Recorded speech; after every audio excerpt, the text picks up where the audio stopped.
अस्सलाम वालेकुम guys, welcome to bike में नबी के। सो गाइस, आज हमारे सामने जो बाइक है यह है यामाहा कावासाकी 125Z।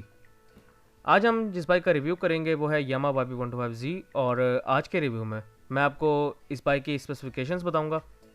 उसके अलावा इस बाइक के अंदर क्या क्या फीचर्स आपको मिल रहे हैं वो आपको बताऊंगा। इस बाइक का 2021 मॉडल की क्या न्यूज़ है वो भी आपको थोड़े से उसके बारे में भी बताऊँगा। और उसके अलावा इस बाइक के अंदर क्या क्या फ़ीचर्स हैं, क्या स्पेसिफिकेशंस हैं, इस बाइक की लेटेस्ट प्राइस क्या चल रही है, जो भी लेटेस्ट मार्च के अंदर क्या प्राइस चल रही है वो भी आपको बताऊंगा। और कोई प्राइस चेंज होने के चांसेस हैं या नहीं है, इस बाइक के प्रॉस क्या है, कॉन्स क्या है, उन सब के बारे में हम डिटेल में बात करेंगे। तो बिना वेस्ट किए अपनी बाइक की वीडियो को स्टार्ट कर लेते हैं। सो गाइस, सबसे पहले मीटर की बात कर लेते हैं। तो जैसे कि आप देख सकते हैं इस बाइक के मीटर के अंदर RPM, speedometer, fuel gauge, trip meter, gear indicator, तमाम फीचर्स अवेलेबल हैं इसके अंदर। असेंबलीज में राइट साइड के ऊपर हेडलाइट ऑन ऑफ और सेल्फ स्टार्ट है, लेफ्ट साइड के ऊपर headlight high low, indicators left right और हॉर्न अवेलेबल है। इस बाइक के अंदर डिपर नहीं है और किल स्विच अवेलेबल नहीं है, बाकी तमाम फीचर्स हैं। अब अगर हेडलाइट की बात की जाए तो बाइक की जो हेडलाइट है वो राउंड शेप हेडलाइट है इस बाइक की। इस बाइक की हेडलाइट के अंदर आपको हेलोजन बल्ब मिल रहा है। और इस बाइक के अंदर जो इंडिकेटर्स हैं वो फ्लेक्सिबल इंडिकेटर्स नहीं है, सिंपल इंडिकेटर्स हैं। बाइक के जो फ्रंट शॉक्स हैं वो टेलीस्कोपिक फॉक्स हैं। और बाइक का जो फ्रंट टायर है वो 2.75/18 का फ्रंट टायर है। 18 इंच के बाइक के अंदर आपको स्पोक रिम्स मिलेंगे और फ्रंट पर ड्रम ब्रेक मिलेगी इस बाइक के अंदर। अब अगर इस बाइक के टैंक की बात की जाए तो इस बाइक का जो फ्यूल टैंक है उसकी आप ग्राफिक्स देख सकते हैं, बहुत ज़बरदस्त ग्राफिक्स बनाए गए हैं इसके। और अगर इसकी कैपेसिटी की बात की जाए तो 13 लीटर्स इस बाइक की कैपेसिटी है। अगर इस बाइक की पेट्रोल एवरेज की बात की जाए तो अगर तो आपका बाइक प्रॉपर फुली मेंटेन्ड है और आप इसको 60-70 तक चलाते हैं तो आपको 45 प्लस एवरेज मिलेगी। अगर आप इसको इस तरह नहीं चलाते तो आपको 30 तक भी मिल सकती है इसकी एवरेज, अगर आपका बाइक मेंटेन नहीं है तो।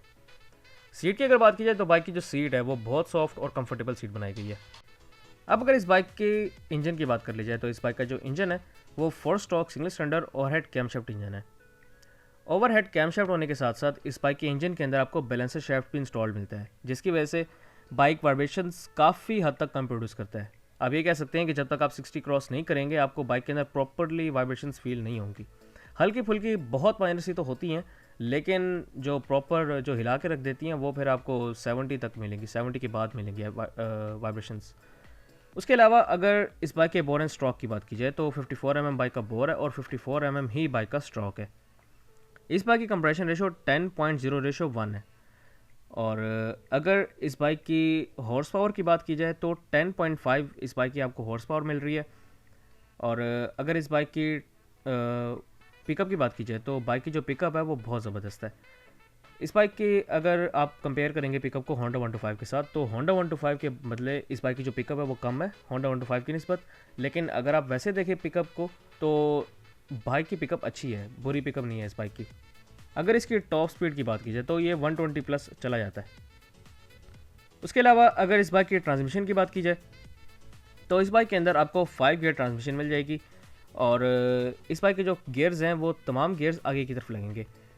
जब इनका 2019 या मेरे ख्याल में 20 मॉडल आया था तो उसके बाद इन्होंने गियर शिफ्टिंग मेथड चेंज कर दिया था, जो गियर शिफ्टिंग पैटर्न था वो इन्होंने चेंज कर दिया था और तमाम गियर्स आगे की तरफ हो गए थे तब से।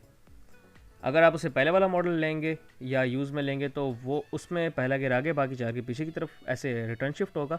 लेकिन इसके बाद वाले जो मॉडल्स हैं उनमें तमाम गियर्स आगे की तरफ लगते हैं। उसके अलावा अब आते हैं इस बाइक की बैक साइड की तरफ।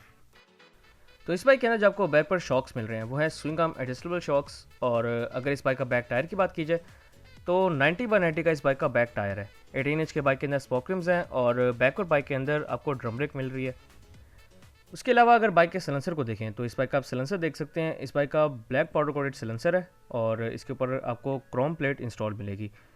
इस बाइक के अगर साउंड की बात की जाए तो साउंड भी बाइक का अच्छा है, साउंड भी बाइक का बुरा नहीं है। लेकिन अगर आप इसके साउंड को कंपेयर करेंगे 125 के साथ तो 125 का जो साउंड है वो बहुत ही आउट क्लास साउंड है, इसका उसके मुकाबले में इतना अच्छा साउंड नहीं है।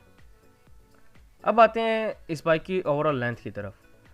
तो सबसे पहले इसकी लेंथ की बात करते हैं। इस बाइक की जो आपको लेंथ मिल रही है वो है 1980 mm। बाइक की जो विड्थ है वो है 735 mm। बाइक की जो आपको हाइट मिल रही है वो है 1045 mm।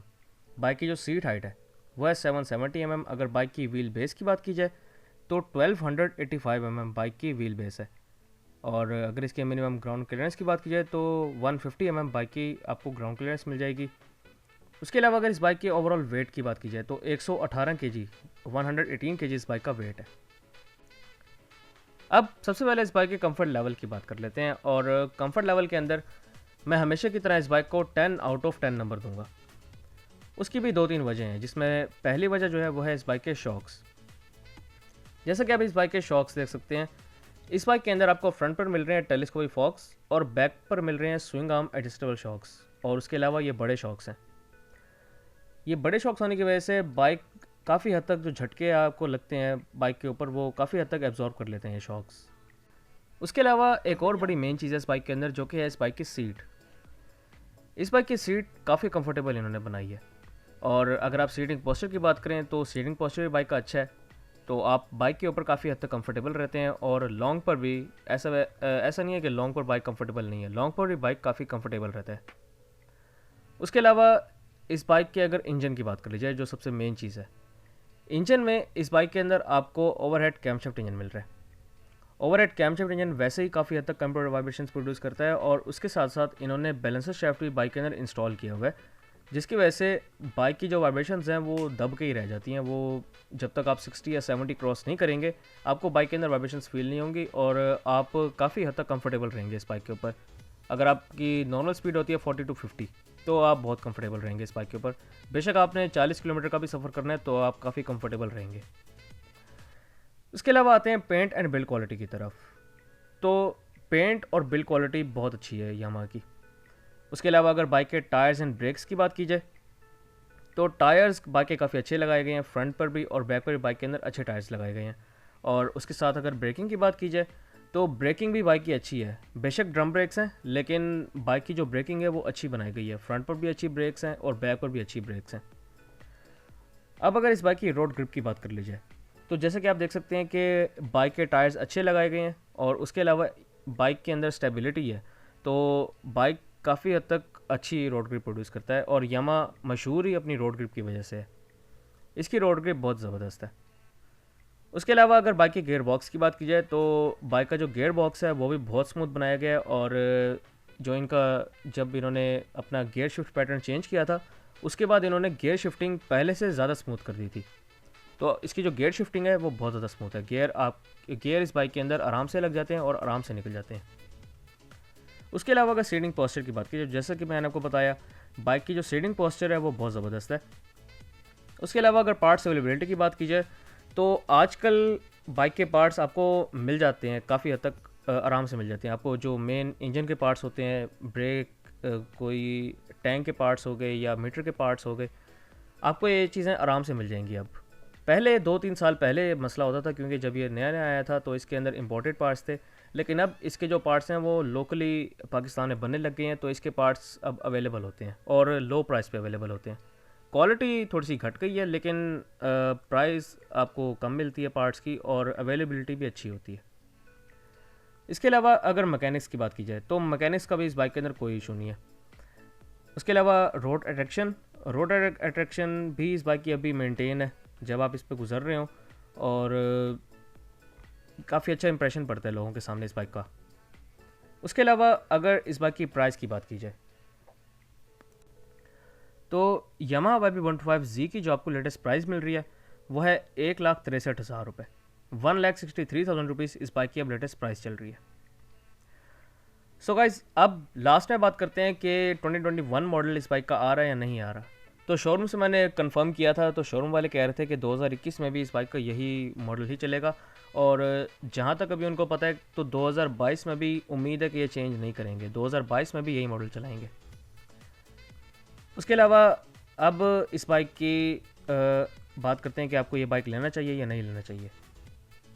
तो डेली यूज़ के लिए तो बहुत ज़बरदस्त है ये बाइक। अगर आप डेली यूज़ के लिए लेना चाहते हैं तो डेली यूज़ के लिए ये बहुत ज़बरदस्त है।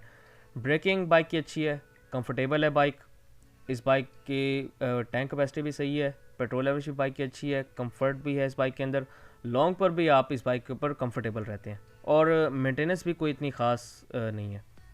तो बाइक आपके डेली यूज़ के लिए बहुत ज़बरदस्त है। अब जैसे कि मैंने आपको प्राइस बताई कि 1,63,000 रुपये इस बाइक की प्राइस है, तो मेरे ख्याल में ये बाइक अब जितनी इसकी प्राइस होनी चाहिए उससे काफ़ी ज़्यादा ऊपर होगी इस बाइक की प्राइस। लेकिन अगर आप इसकी जगह दूसरे भी देखें, अब आप होंडा 125 की अगर बात करें तो होंडा 125 की जो आपको प्राइस मिल रही है वो है 1,34,900 रुपये और इस बाइक की प्राइस है 1,63,000 रुपीज़। आलमोस्ट 30,000 रुपीज़ का फ़र्क है और 30,000 रुपीज़ का फ़र्क काफ़ी बड़ा फ़र्क होता है। लेकिन मेरे ख्याल में अगर आप होंडा 125 को बाय करना चाह रहे हैं तो थोड़े से पैसे और डालकर आप यही वाला बाइक बाय कर लें, ये आपको बहुत फ़ायदा देगा। सो गाइस, ये थी मेरी आज की वीडियो। इंशाल्लाह नेक्स्ट वीडियो के अंदर मुलाकात होगी, तब तक के लिए स्टे ब्लेस्ड। अल्लाह हाफिज़।